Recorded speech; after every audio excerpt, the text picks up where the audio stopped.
What's going on, guys? Welcome back to WWE Network and Chill, where I, Graham G.S. Matthews, break down all the original content I watch on the WWE Network. And today we're talking the January 16th, 2021 edition of Talking Smack. Another great episode as always. This show consistently delivers, and even when they have guests that I just could not give two fucks about, like Natalya and Tamina, I just don't care. They always deliver with a great ending, almost always involving Paul Heyman. And that was very sad when they moved Xavier Woods away as the host of the show, and I think The Miz was the original co-host for Kayla Braxton.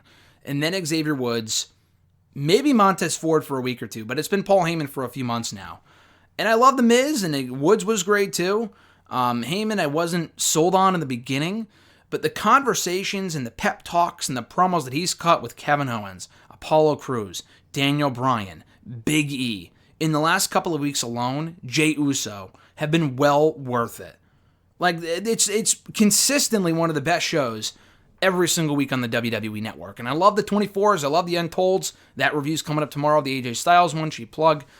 This is just one of my favorite pieces of anything, content that WWE produces all week, and that includes their television shows. So we kick off the episode with Kayla asking Paul Heyman all these questions about, the Royal Rumble, and what are your thoughts on the end of the show, and all this other shit. And he just completely ignores her and says that her enthusiasm is contagious. And she's like, okay, I'm not really sure what that's supposed to mean, and obviously it's a compliment, but he's doing this on purpose so he doesn't have to answer her questions. So they bring on Big E, the Intercontinental Champion, and Apollo Crews. They're having a match next week for the Intercontinental Championship, a rematch from last week. Kayla calls the tension between them very awkward, and Big E brings up how when he had first seen Apollo Crews come into the company, not as a contracted performer, but when he was first doing extra work for them in like 2011, 2012, 2014, 2015, whatever, Big E saw him in the ring and said, I had never seen anyone like that before in my life. But right now, the singles run that he is on, he has been waiting a long time for this. Right now is not your time, Apollo. That's what he told him. And Crews said, listen, I was this close to becoming Intercontinental Champion last week. And then Big E said, but who won? And Crews said, you did, but listen, I was close. And it does matter. Yeah, the end result is that Big E retained the title. But that first match they had of the two before it was restarted, I don't know if it was two different matches or the same one, whatever. It was a draw. It was very close to being Apollo Crews. So he is right. He said right now he needs that Intercontinental Championship. And they kind of bicker back and forth before ending it with a handshake. Paul Heyman takes exception to this. He's like, well, what is this crap? This sportsman stuff is for losers. And Apollo Crews, before he walks off, he says, he has a point. And then he just walks off. So I thought that was great. This is the part I just didn't give a shit about with Natalya and Tamina. This was terrible.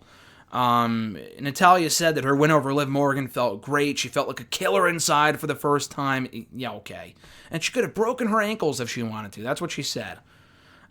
She says that she and Tamina are a dangerous duo, and they bring up Kayla and Paul do that Tamina, this is great, that Tamina's never held a championship before. Two things about this were funny. One, it's not true, but even if it was, she's been with the company for 10 years. Literally, actually 11 years. On the main roster, she debuted in June of 2010 with the fucking Usos, and she has never held a championship, nor should she, because she's terrible. It is a wrong claim, because she actually held the 24/7 championship about a year and a half ago at Hell in a Cell 2019. And people like to forget about, or maybe it wasn't Hell in a Cell, maybe it was like Clash of Champions. It was one of the two pay-per-views. People like to forget about that because it was, it literally lasted the reign like maybe an hour at most, 20 minutes minimum. Maybe even less than that, I'm not sure. The 24/7 championship means absolutely nothing. Officially, she has held the title in the 24/7 championship, but because people forget about it so often and don't even really count that as a fucking title, it's true. She has never held a championship before in WWE. I mean, that's just, that's funny. So anyway, they move on from there. When they talk about, or really don't talk about the Rumble, Kayla said, you're going to turn on each other in the Rumble. They say that every fucking time. Natalya is smart and doesn't acknowledge that. They don't even talk about the Royal Rumble, and they have yet to, declare themselves, but they probably will, let's face it, unfortunately. And they just kind of go off yabbing, dabbing, and whatever. They'll probably enter the women's tag team division.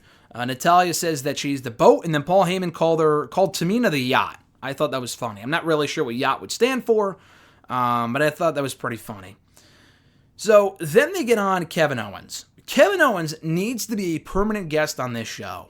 And any interaction these two have had over the last couple of months is always excellent. So Heyman says he admits that Owens outsmarted them on SmackDown because remember, Owens didn't sign, he signed the contract, but only after Adam Pearce said, card subject to change, blah, blah, blah. The title shot is going to Kevin Owens instead, as opposed to me. So I like that. Heyman admitted that Owens outsmarted them, but now you got to suffer the consequences. In that Reigns, when he steps in that ring with you, he's going to explode. I'm not really sure what that's supposed to mean, but he said he's going to explode. And I thought this was interesting. He said that when I was the executive director of Raw, which they never bring up on TV, so I thought that was interesting that they brought that up, and also the fact that Heyman has not been in that role for over 6 months now. We got fired from that role, I think, in June, right before it was the one-year anniversary of when he was appointed as the Raw executive director. It was either May or June when he got fired from the position. But he said that he helped out Owens a lot when he was running Raw creatively a couple of years ago, and now he's going to have to go to hell, and it's going to look a lot like Florida, said Paul Heyman. And then Kevin Owens starts laughing, and he tells this quick story about how he hated the words "card subject to change" as a kid. He went to his first WWE show. He was looking forward to seeing Razor Ramon versus Jeff Jarrett. Not really sure why you'd be looking forward to a Jeff Jarrett match, but he was very excited for that as a kid. It ended up getting changed to Henry Godwinn versus Goldust, which he said was a great match, but he really wanted to see Jeff Jarrett versus Roman Reigns. Now, over 20 years later, it's finally working out in his favor, and he loves the words "card subject to change," because it got him in the Universal Championship match at the Royal Rumble. Owens said, "Listen, you talk about when you ran Raw, and you helped me out a lot. I helped you out a lot." And I don't know exactly what this was about, but he said when he was running Raw creatively, Heyman came to him and begged him for what I don't know, but he said he begged him for something, and Owens said that "I never let you down," which Heyman agrees with. Owens even brought this up, which I thought was really interesting. He told Heyman, "I want the Beast incarnate." Heyman said, "Sure, I'll work on that," and then he never got back to him about it. And Owens has gone on the record in saying that he's always wanted to face Brock. He did face Brock very quickly at a fucking house show years ago. It technically doesn't count. And Brock beat him at MSG, I think in early 2017. Other than that, though, he's never faced Brock Lesnar before. On TV, anyway. And we never got that match. So I guess he went to Paul Heyman about it. I feel like that's a shoot. Heyman never got back to him. The match never happened. He also recalls getting attacked 2 weeks ago at the hands of Roman Reigns and Jey Uso, which obviously, Paul Heyman has something to do with. He doesn't care about being a hero. He just wants to be Universal Champion. And what he has to say to Roman Reigns, he's going to tell him to his face next week in a face-off on SmackDown next Friday. Great way to close off the show. I thought this was amazing. They gave these guys fucking 12 minutes. This, I think, was one of the longest episode of Talking Smack yet. At around 27 minutes. It was a very long episode. But those 12 minutes went by like that. They went by so quickly.